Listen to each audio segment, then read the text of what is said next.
My name's Dave Levine. I've been living in Williams for about 15 years, and I own land here, and I've been really interested since even before I moved here in forestry issues, environmental issues, permaculture, the nexus of how we get what we need from the environment with how we protect the environment and ensure it's going to be there for future generations to enjoy.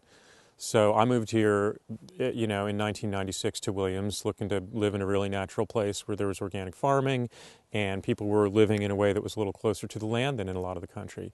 And it's been a really educational thing. And for 10 years now, I've been working for the Klamath Siskiyou Wildlands Center, which is a local nonprofit environmental group. KS Wild is what we're known as. And so KS Wild has, participating in that for years, even though I'm the administrator and so I haven't been on the front lines of the conservation work. I've learned a lot by being associated with this movement around here about community forestry, sustainable forestry, different ways of approaching forestry and living on forested and in forested landscapes, and making that work for the human community while also making it work for the natural environment and the other species that we share the planet with. I'm a gardener. I'm not a farmer, although I moved here actually the first year I moved here, I moved onto a piece of property that a friend of mine owns that he was farming commercially at the time. And I learned how to do, a lot of that for one season. And I've, learned a good bit about it, but I haven't been doing that myself. I have a big garden and I've been gardening and growing food off and on, since before I moved here. And I enjoy that. And I've taken a permaculture design class and learned a lot about these kinds of things and read and studied over the years about different approaches to living on the land. And so I feel like I've been synthesizing stuff and storing it away in my head over the years and learning about what other community groups have done in the way of community forestry and what people have done on private lands, forestry management that's a more sustainable approach than we commonly see on the public lands around here. And been kind of storing all that up in my head and watching all these things evolve and thinking all the time about, how a community like Williams could jump into this mix and really try to do something constructive, try to blaze a new path, as it were, over some terrain that people have looked at and just, it's hard to take it to the next level, really, as a community, but it's a really interesting challenge. And yes, several years ago, a bunch of us in Williams got together and talked about something we were calling back then, and none of this ever took off. There was a lack of some level of critical energy required, but the Williams Institute for a Sustainable Economy and how we could set up a nonprofit in Williams to foster this kind of thing of education and learning about the land and learning about different ways to do forestry and food production and how you could interrelate these things over time in ways that one thing supports another thing and creates something bigger than the sum of just the parts. And so that's been, because that's the permaculture approach to problem solving, is observing situation for a long time and carefully noting how the patterns work in nature around a situation like that. And so when you're trying to create an economy that is interrelated and sustainable, it's a lot like trying to recognize the principles that ecology works with. So ecology is interdimensional and interrelated, and you never have just one species alone in nature. Things work with each other and support each other. And even if one species is only a small component of the ecosystem, you might find later it's really an important species. And so these interrelationships that keep a natural system thriving, the more we can translate that into human economy and into setting up our own economic systems and our own social systems, it seems the longer term we can create a sustainable model that really would work for us in creating a real local economy where people can have some relationship to the land here, stewarding the land, and making some kind of sustainable living off that land while fostering the natural component of it and allowing for ecosystem restoration and a healthy natural environment that we can live in. The complete opposite of that is clear cutting, monoculture plantations, in a sense, even though we all rely on all these things, monoculture, agriculture, all these things that vastly simplify natural systems end up being less sustainable in the long run and end up requiring the people involved to put in a lot more inputs of energy and time and work than if you let a healthy natural system develop its own complexity over time. And so when you have a monoculture of Doug firs, you have a huge susceptibility to insect and disease outbreaks and fire and things like this, natural disturbances that are going to be more devastating when you only have one species, often even kind of one very narrowly selected genetic source for the individuals that you're planting out. So you have a huge population of trees you've planted coming from very few parents, very genetically uniform as compared to a natural forest. And all this makes it more susceptible to disturbances and catastrophes of various sorts that a natural forest is much more able to live through and to balance out the energies of in a way that allows a disturbance to ultimately be constructive rather than just destructive. So a natural forest that has a natural mix of species and ages can deal with wildfire, for instance, around here, a lot better than a monoculture plantation that's the result of commercial forestry. My fantasy is that if we could buy this land as a community, it would give us a center of operations, it would give us a center of interest, it would give us a huge stimulus of people getting involved to create what I see the best model for it being is a nonprofit organization of some sort, because you can apply for grant funding. And I think that there's grant funding out there in the world in a lot of different levels associated with this. There's grants for ecosystem restoration, there's grants for rural economic development, there's grants for development of small diameter utilization out of the local forest, there's grants for alternative forest products utilization like mushrooms and one thing and another that come out of there that are not traditional timber products. So these things are not always easy to find, and you have to have people who are willing to hunt far and wide for the monies involved, but I think there is grant funding available if you're a nonprofit.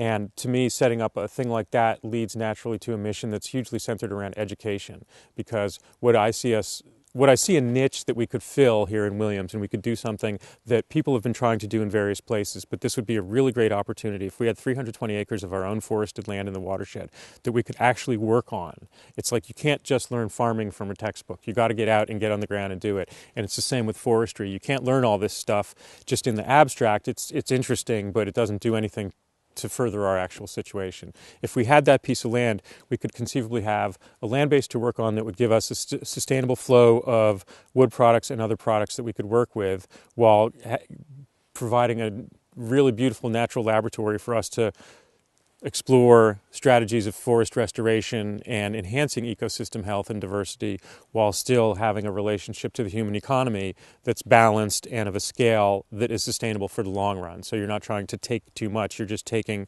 byproducts and taking incidental yields that come from ecosystem restoration, and you can do a lot with that over time. And there's a need around here for employment. The timber industry as a whole has taken a lot of hits for a lot of reasons. The housing market is slow. People aren't building houses.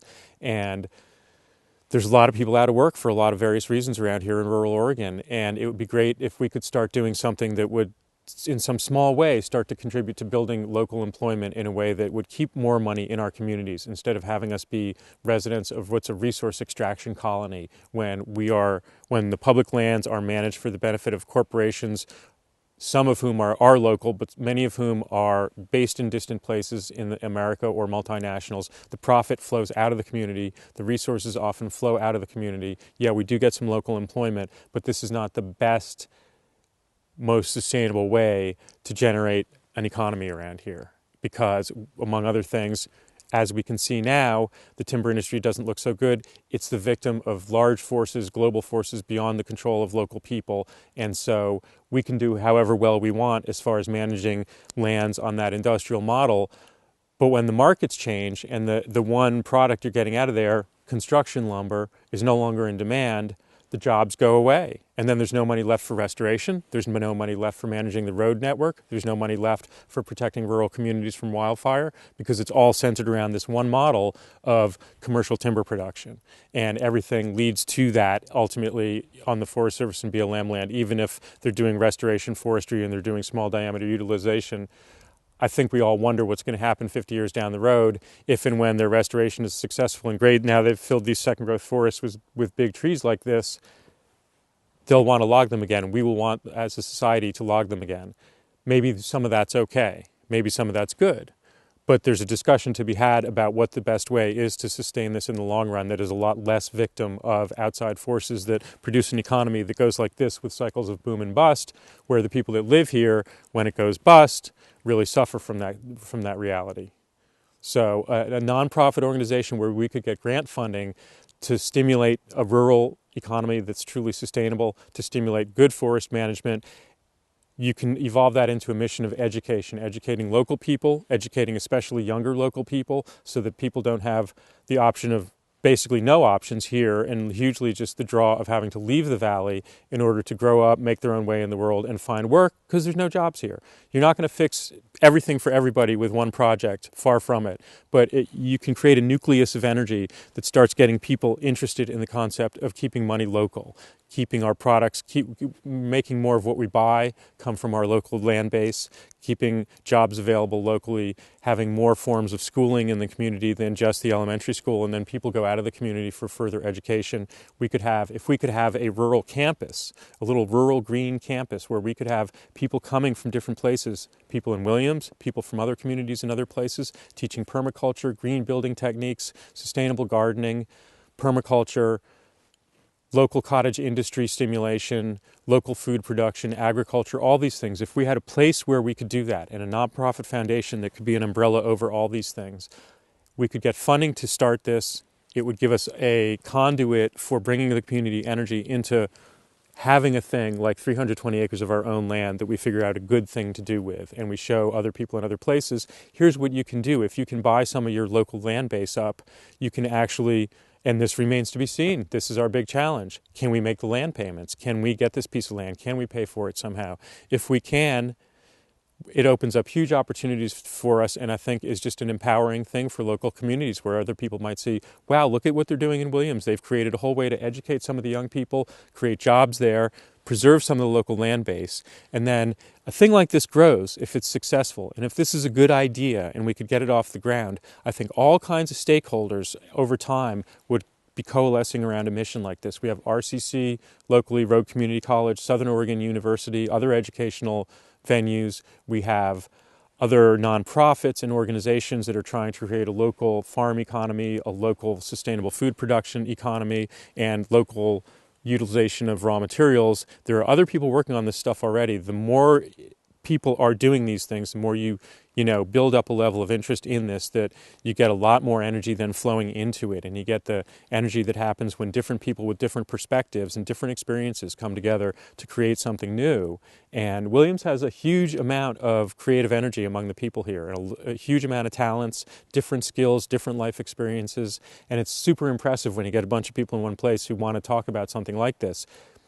It seems so workable based on the level of human energy that's available to us. If we could match that with financial energy in the near term to get this piece of land, I think it would jumpstart a process of the grants coming in and being able to create a thing that would really be a lot of fun for a lot of people and hugely empowering to the local community, and be an example for other people to see how you can do a thing like this.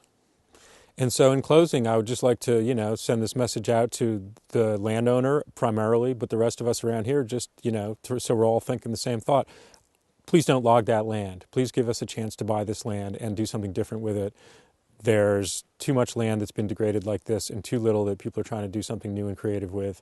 Give us a break here in our community. Let us buy this land at a reasonable price, and I think in a few years you'd be pretty proud of what you participated in setting up and helping us do. So yeah, let us do something different with this. It would be really fun for all of us involved. Thanks.